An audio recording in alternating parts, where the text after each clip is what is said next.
Halo semuanya, terima kasih telah mengeklik video ini.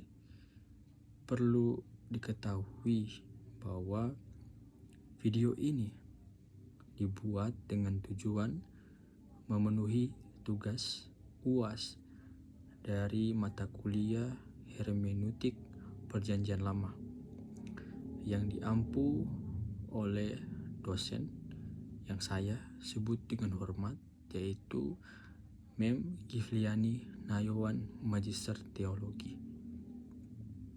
Saya selaku kelompok mengucapkan terima kasih atas Mem yang telah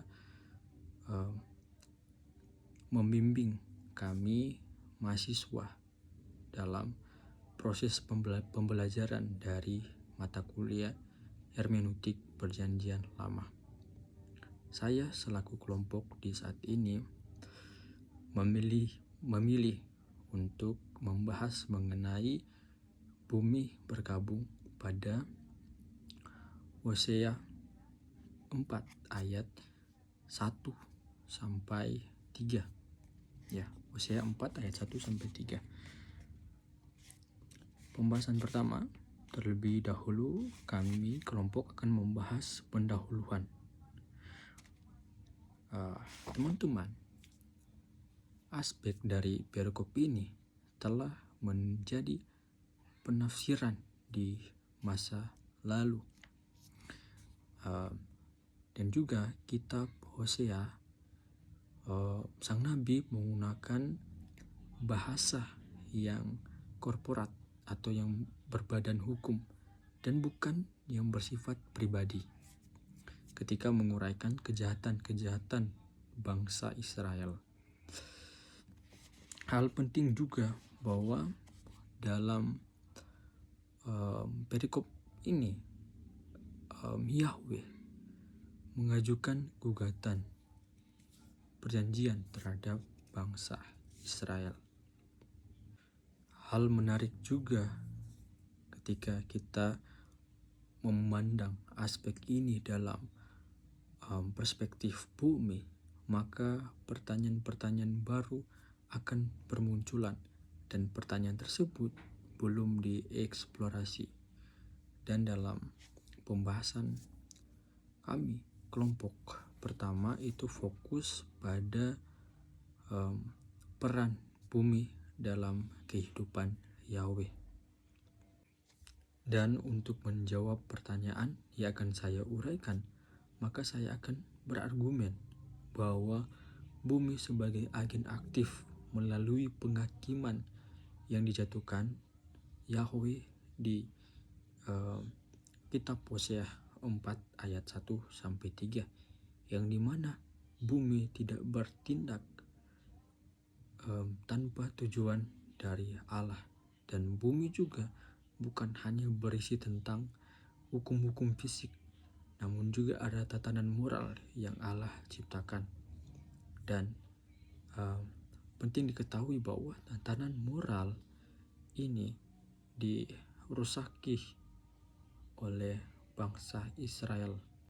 Lalu pembahasan selanjutnya saya akan membahas mengenai peran utama tanah dalam Hosea 4 ayat 1 sampai 3. Peran bumi dan tanah memainkan peran yang penting dalam Hosea 4 ayat 1 sampai 3. Peran bumi digarisbawahi dengan kemunculannya dalam setiap gugatan Yahweh. Namun tidak juga hanya tentang tanah dan bumi, namun manusia juga ada kaitan, bahwa dalam teks tersebut juga menyebutkan manusia yang merupakan penduduk negeri Israel. Jadi ada hubungan antara manusia dan bumi dan tanah. Teman-teman, bukan hanya karena bangsa Israel tidak memiliki kesetiaan ataupun tidak ada pengenalan akan Allah, namun bangsa Israel tidak menunjukkan kualitas-kualitas di negeri tersebut. Kejahatan-kejahatan yang saya soroti yaitu bangsa Israel melarang peraturan Dekalog, yaitu definisi tentang hubungan Allah dengan bangsa Israel, dan dakwaan atas bangsa Israel ini mengacu pada entitas politik Israel.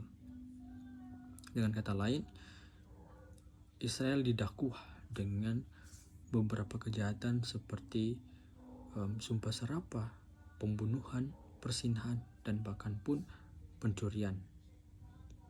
Mengambil makna yang umum pada ayat yang ketiga, bahwa di situ dijelaskan bumi tidak hanya menopang manusia, namun juga menopang setiap ciptaan, yaitu binatang, bahkan pun burung di udara, dan juga ikan yang ada di laut. Dan dalam arti yang luas, bumi dalam kitab Hosea 4 ayat 3 tersebut juga meratapi kejahatan yang telah dilakukan oleh bangsa Israel. Dalam pembacaan terhadap kitab Hosea 4 ayat 1-3, Braten menyimpulkan bahwa terlihat jelas tanah tersebut adalah korban dari pelanggaran kesucian, yaitu pelanggaran berupa pertumpahan darah dan juga kejahatan perzinahan yang telah dilakukan oleh bangsa Israel. Dan akhirnya bumi merespon tersebut dengan berkabung, namun tidak hanya sekedar berkabung, namun juga bumi tersebut menjadi agen yang aktif. Maka pada penjelasan selanjutnya saya akan membahas mengenai bumi sebagai agen yang aktif.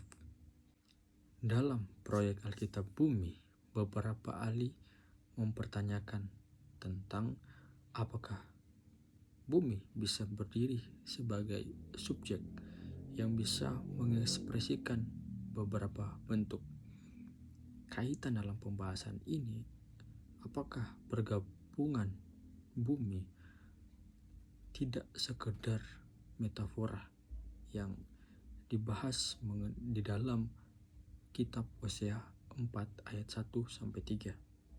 Untuk memahami tindakan bumi, maka perlu dari kita untuk mengidentifikasi peran dari Yahweh. Terlihat jelas bahwa Yahweh mengajukan gugatan terhadap bangsa Israel.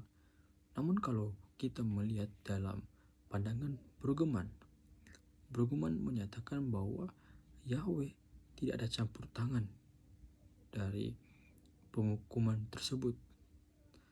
Jadi pada teks-teks tersebut bukan berarti bahwa Yahweh adalah pelaku yang aktif dalam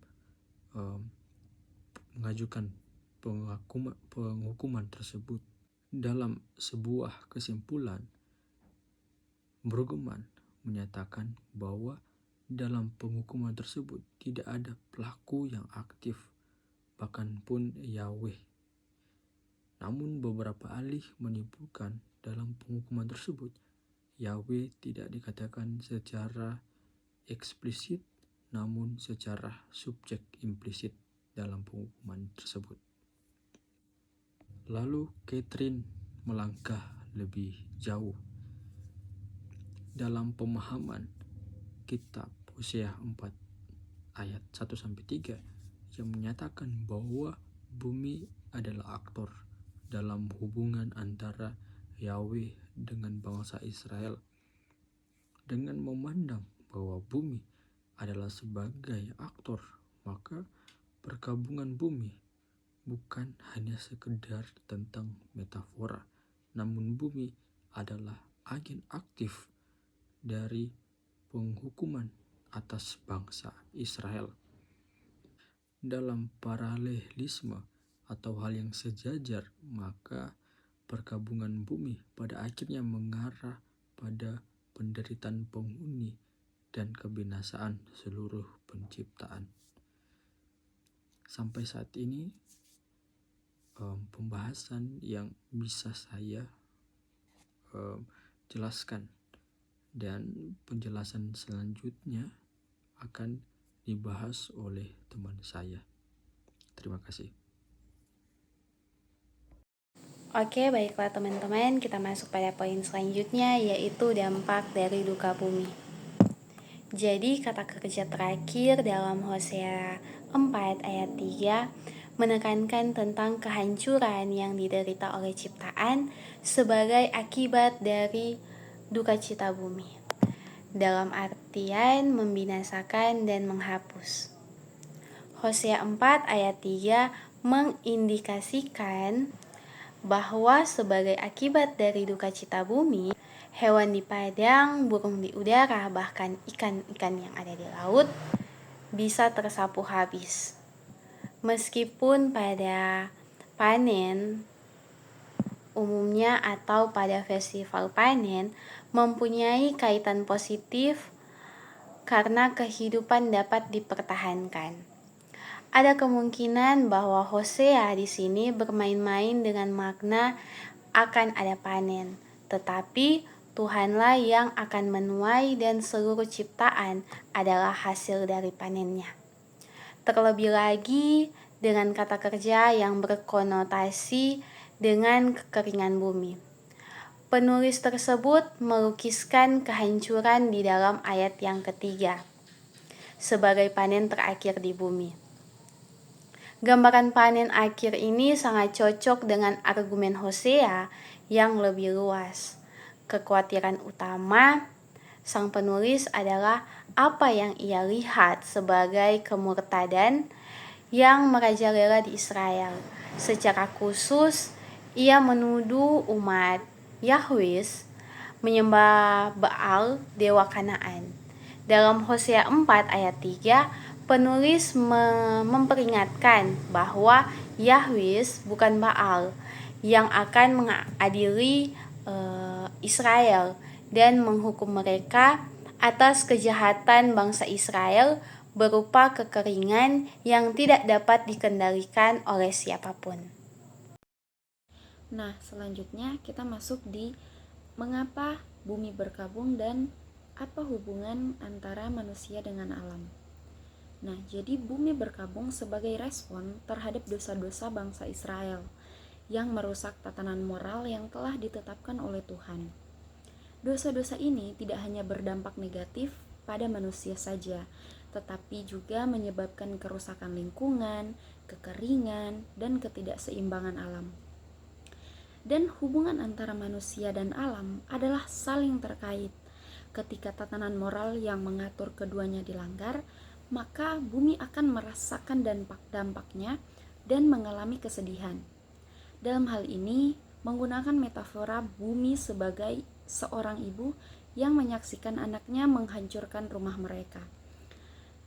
Jadi, kita dapat memahami betapa dalamnya penderitaan yang dialami oleh alam akibat tindakan manusia.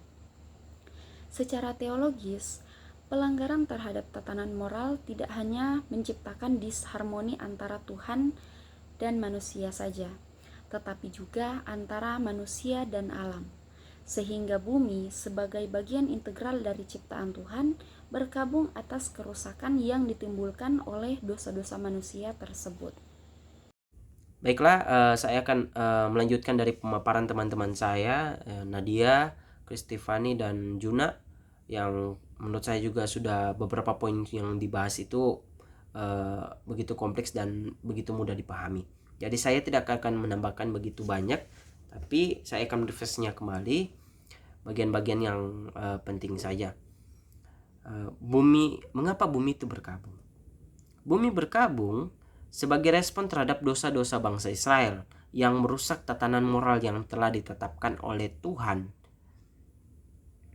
Ketika kita melihat Hosea 4 ayat 1-3 dalam perspektif hermeneutik ekologis, bumi itu sendiri memiliki atau bumi itu sendiri adalah agen aktif secara bersama menjatuhkan dan menanggung hukuman Yahweh, yaitu Allah. Bumi menanggung hukuman dari perbuatan bangsa Israel dalam Hosea 4 ayat 1 sampai 3.